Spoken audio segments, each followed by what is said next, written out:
Let's talk about the redheaded hitchhiker you mentioned from Route 44. That's another interesting story from this area.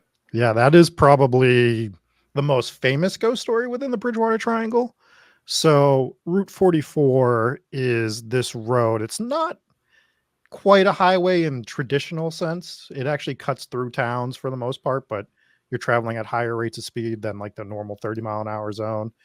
And within Dighton and Rehoboth, they have this haunting, and this haunting has been documented since the 1950s at minimum, where people are driving down the road. The most frequent case of this haunting is people are driving down the road and they see a man hitchhiking, and he's got a red flannel shirt on, blue jeans, a big red beard.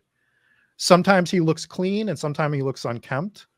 And they pull over to pick this man up, and he gets in the car. He usually says nothing or very little. And as they're driving, they'll start asking him where he's going, and they look back and he's just gone.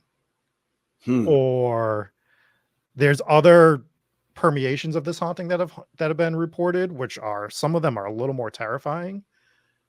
The wooded area next to Route 44, generally, like, there's people that go on hikes and stuff within the woods, as you do, and they've actually been stalked by this man. And it doesn't matter how fast they go, he keeps up with them, almost like Jason Voorhees, right? Right, Like, right, right. doesn't matter how quick you go, you look back, you see this guy on your tail until he finally vanishes. The one that scares me the most is this report happened in the 1970s, I believe. A man was driving down Route 44, and as he's driving, he's going about 40 miles an hour, which is, pretty fast. And as he's driving, he looks to his left from his driver's side window, and there's just a face staring back of him, of the redheaded hitchhiker, just keeping pace with him as he's going 40 miles an hour with the face pressed against the window. And it sounds silly, right? Like, you're just like, because you think of like maybe like a Steve Martin movie or something where you got caught in the door and you're getting pulled down the road. But like, think about that. You're driving down the road at night and you look to the left, and there's just this face of this unkempt, red bearded, large man.